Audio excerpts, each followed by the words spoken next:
आप सबको प्रभु यीशु मसीह में सलाम। मैं पादरी S Gamble, priest in charge Campbell Memorial Church Saraikhas, Saint Peter Church Suransi, आज आपकी हजूरी में परमेश्वर के वचन को लेके आ रहा हूँ। मैं परमेश्वर का भी धन्यवाद देता हूँ और मसीह परिवार जो चैनल है उसका भी मैं धन्यवाद देता हूँ, जिसके द्वारा आज का संदेश आपके पास मैं पहुँचाने जा रहा हूँ। क्योंकि परमेश्वर अपने वचन को सुनाने के लिए, पहुँचाने के लिए इंतज़ाम करता है और मैं इसके डायरेक्टर का भी धन्यवाद देता हूँ, जो इस चैनल को बाखूबी बहुत मेहनत के साथ लोगों के बीच में लेके आते हैं और परमेश्वर के वचन को दूसरों के पास पहुंचाने में मदद और सहायता करते हैं। और आज का जो वचन है, जो हमने बाइबल में से लिया है, नीति वचन उसका 3 बाब उसकी 5 और 6 आयत है, जिसमें इस प्रकार लिखा है, तू अपनी समझ का सहारा ना लेना, वरन संपूर्ण मन से यहोवा पर भरोसा रखना, उसी को स्मरण करके सब काम करना, तब वह तेरे लिए सीधा मार्ग निकालेगा। आज हम जब परमेश्वर की हजूरी में हैं और हम इस संसार में रहते हैं और हमारे जीवन की एक गलत धारणा बन चुकी है, एक गलत हम सोच भी बोल सकते हैं कि जिसने हमें बनाया है, जिसने हमें संसार में भेजा है और जिसने ये हमें रहने के लिए स्थान दिया है, हमें पहनने के लिए वस्त्र दिए हैं, खाने के लिए भोजन दिया है, और ये अक्ल और बुद्धि जिसने हमें दी है उसको हम भूल जाते हैं और हम ये कहना स्टार्ट कर देते हैं कि हम ही सब कुछ हैं। जो कुछ इस संसार में मेरे पास है ये मेरी मेहनत का सदका है, जो मैं काम करता हूं उसके द्वारा हमें मिलता है। लेकिन हमें ये याद रखना चाहिए कि जब तक परमेश्वर हमारी मदद ना करे, जब तक परमेश्वर हमारी सहायता ना करे, हम कुछ भी नहीं कर सकते। क्योंकि हम परमेश्वर के द्वारा इस संसार में आते हैं और परमेश्वर के द्वारा ही हम इस संसार से वापस जाते हैं। और जितनी देर हम परमेश्वर इस संसार में रहते हैं, परमेश्वर हमारी अगुवाई करता है। अगर परमेश्वर की मर्जी ना हो तो जब हम रात को सो जाते हैं, हमें कुछ नहीं मालूम हमारे साथ क्या होने वाला है, लेकिन एक इच्छा होती है, एक विश्वास होता है कि हमें कोई संभालने वाला है, जो हमारी रात को भी रक्षा करने वाला वो परमेश्वर होता है, जो हमें सुबह की रोशनी देता है। जब सब कुछ परमेश्वर करने वाला है, तो आज हम देखते हैं कि परमेश्वर का वचन ही हमें यह सिखाता है कि तू अपनी समझ का सहारा ना लेना, तू अपनी समझ के द्वारा कुछ भी नहीं कर सकता अगर मैं तेरे साथ नहीं हूं। हम ये भी देखते हैं कि जब हम परमेश्वर के साथ हैं तो अक्ल बुद्धि हमें देने वाला कौन है? परमेश्वर है। जब हम बात करते हैं उन लोगों की जिनके पास परमेश्वर ने सब कुछ दिया था, लेकिन जब परमेश्वर उनको कहता है मांग, तू मांगना क्या है, तो उसने जवाब क्या दिया था? उसने ये जवाब दिया था, मुझे कुछ नहीं चाहिए, मुझे आप बुद्धि दीजिए।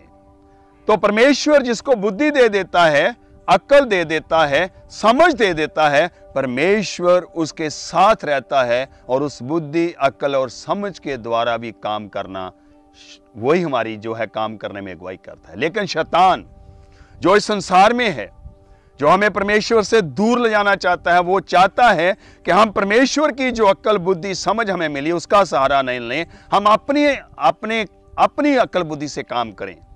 जब हम अपनी अक्ल बुद्धि से काम करते हैं तो वो काम कई बार संपूर्ण भी नहीं होते हैं, क्योंकि परमेश्वर की उपस्थिति उसमें मौजूद नहीं होती है। इसलिए वचन कहता है कि हमें जब भी काम करना है संपूर्ण मन से परमेश्वर पर भरोसा रखना है, जो हमें भेजने वाला है, जो हमें संसार में जन्म देने का काम करता है, और वो ही परमेश्वर है। जब हम यहां से जाते हैं और कोई नहीं जानता, डॉक्टर भी नहीं जानते, जब हम जाते हैं तो वो जानता है कि अब इसका आखिरी समय आ गया है।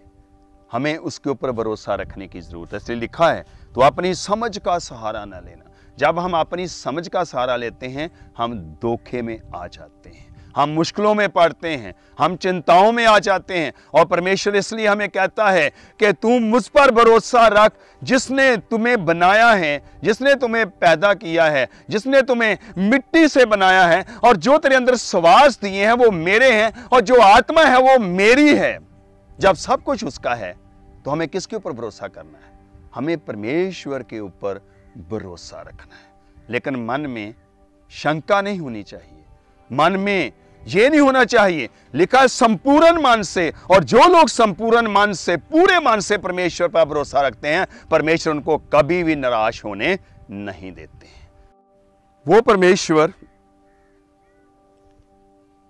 जो हमारा मुक्तिदाता है, हमें वही है जो प्यार करने वाला है, वही है जो हमारे अंग संग रहता है। और वो परमेश्वर कहता है, मैं तुम्हें कभी भी अनाथ नहीं छोड़ूंगा, तू जहां जाएगा मैं तेरे साथ रहूंगा।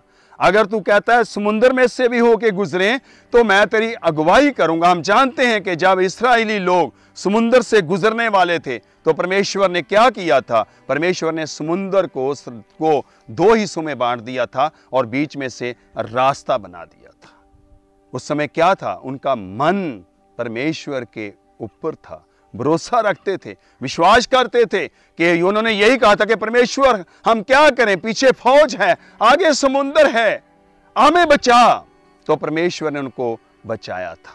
आज हमारे लिए भी जरूरी है कि हम अपने संपूर्ण मन से भरोसा रखें। आज अगर हमारा इंडिया, भारत देश, हमारा राज्य संपूर्ण मन से भरोसा रख के दुआ करे कि ये कोविड-19 बाहर चला जाए, तो हमारे जीवन से, संसार से, हमारे राज्य से जा सकता है। लेकिन हम जानते हैं एक साइड पे कोविड-19 चल रहा है और दूसरी साइड पे कितनी बुरी बातें हो रही हैं, कितने लड़ाई झगड़े हो रहे हैं, खून खराबा हो रहा है, लोगों के पास खाने के लिए रोटी नहीं है, लोगों के पास नौकरी नहीं है, और दूसरी साइड पे ये भी हो रहा है कि लोगों को लूटा जा रहा है, मारा जा रहा है, बेइज्जती की जा रही है।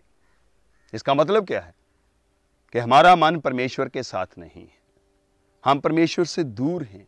लेकिन वो तो कहता है कि अपनी समझ का सहारा ना लेना। लेकिन ये जो सब बातें हैं ये परमेश्वर कराता है। ये जब हम अपनी समझ के द्वारा करते हैं तो ये सारी विपत्तियां हमारे ऊपर आती हैं, सब लड़ाई झगड़े हमारे ऊपर आते हैं। परमेश्वर इससे हमें बचाना चाहता है। फिर वो कहता है, उसी को स्मरण करके सब काम करना, तब वह तेरे लिए सीधा मार्ग निकालेगा। हमें किसको याद करना है? किसी काम को करने से पहले हम क्या करना है? जब हम घर बनाते हैं तो हम प्रेयर करते हैं, अरदास करते हैं। जब कहीं हम सफर में जाते हैं तो हम दुआ करते हैं, परमेश्वर के हाथों में अपने जीवन को देते हैं। जब हम नौकरी लेने के लिए जाते हैं तो दुआ करते हैं। जब हमें नौकरी मिल जाती है फिर भी हम दुआ करते हैं। क्यों करते हैं? क्योंकि परमेश्वर का वचन कहता है कि मुझको स्मरण करके सब काम करना, तब मैं तेरे लिए सब कामों को आशीष वाले बना दूंगा, सीधा मार्ग कर दूंगा। तेरे रास्ते से मुश्किलें नहीं रहेंगी, तेरे रास्ते से सारी प्रॉब्लम्स दूर हो जाएंगी। अगर हम बात करें ये मसीही परिवार चैनल की बात करें, और जब इससे डायरेक्टर से बात की जाती है, नितिन से बात की जाती है, तो वो इसके बारे में भी यही बताता है कि मैंने परमेश्वर पर भरोसा रखा, जबकि मुझे बहुत मुश्किल लग रही थी, मुझे बहुत ही प्रॉब्लम्स आ रही थी, लेकिन भरोसा रखा कि मैंने इस चैनल को चलाना है, मैंने इस चैनल को लोगों के बीच में लेके आना है, मैंने इस चैनल के द्वारा परमेश्वर के वचन को लोगों तक पहुंचाना है। तो परमेश्वर ने उसका क्या किया? परमेश्वर उसके साथ रहा, उसकी अगुवाई करता रहा, और उसने अपनी समझ का सहारा नहीं लिया, परमेश्वर पर भरोसा रखा। और उस भरोसे का मतलब हम जानते हैं कि आज उसका काम पूरे वर्ल्ड में फैल रहा है। अगर आज हम भी कोई काम करना चाहते हैं, हम भी आगे बढ़ना चाहते हैं, तो आए हम परमेश्वर पर भरोसा रखें। जो भी काम करें परमेश्वर की मर्जी के द्वारा करें, क्योंकि वो हमारे लिए सब कामों को अच्छा बनाता है। परमेश्वर इन वचनों के द्वारा आप सबको आशीष और बरकत दे। आमीन। आए हम छोटी सी दुआ करें। प्रभु परमेश्वर पिता तेरा धन्यवाद देते हैं इस वचन के लिए भी। हमें भरोसा करना सिखाइए, हमारे मन को अपने पास लगाइए और सदा अपनी नज़दीकी में रखिए कि जो भी हम प्रभु परमेश्वर अपने जीवन में करते हैं तेरी हजूरी में रहकर करें, तेरी उपस्थिति में रह के करें, और जो हम मांगे हमारे लिए हो जाए। अपने देश के लिए मांगते हैं, सबकी अच्छी सेहत के लिए मांगते हैं, इस बीमारी से आज़ादी के लिए मांगते हैं, और तेरी उपस्थिति हमेशा हमारे साथ रहे उसके लिए मांगते हैं। दया करना, रहम करना मेरे परिवार को, पूरे संसार को, और ख़ास करके मसीह चैनल को अपने लहू में छिपा के रखना और इनको आशीष बरकत दे के आगे बढ़ाना। ये सब तेरे बेटे खुदा यीशु मसीह के नाम से मांगते हैं। आमीन।